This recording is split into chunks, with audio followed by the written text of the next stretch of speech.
المومنین عائشہ رضی اللہ تعالی عنہا سے روایت ہے کہ رسول اللہ صلی اللہ علیہ وسلم نے ارشاد فرمایا ان اللہ رفیق یحب الرفق، کہ اللہ رب العالمین نرم خو ہے اور نرم خوئی کو پسند کرتا ہے، نرمی کو پسند کرتا ہے۔ وَيُعْطِي عَلَى الرِّفْقِ مَا لَا يُعْطَى عَلَى الْعُنْفِ، اور جو وہ نرمی پر دے سکتا ہے وہ تشدد اور سختی پر نہیں دے سکتا، وَمَا لَا يُعْطَى عَلَى مَا سِوَى، اور دوسری چیز پر نہیں دیتا ہے، ہاں نہ وہ دوسری چیز پر مل سکتی ہے۔ اسے امام مسلم نے روایت کیا ہے۔ تو اس کی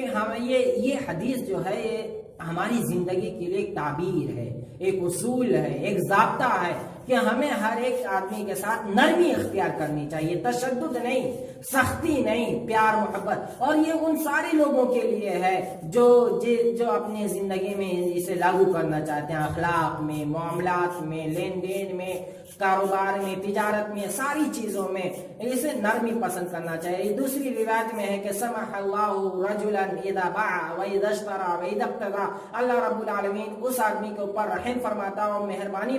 کرتا ہے جو خریدتے وقت، بیچتے وقت اور تقاضا کرتے وقت نرمی اختیار کرتا ہے، آسانی دیتا ہے اور آسانی رکھتا ہے، آسانی کو اختیار کرتا ہے، لوگوں پر تشدد نہیں کرتا ہے، لوگوں کے اوپر جبر نہیں کرتا ہے۔ تو یہ ساری چیزوں میں لاگو ہے۔ اسی طرح سے گزشتہ حدیث میں بھی یہ بات گزر چکی ہے کہ یسروا ولا تعسروا، اللہ کے رسول صلی اللہ علیہ وسلم اپنے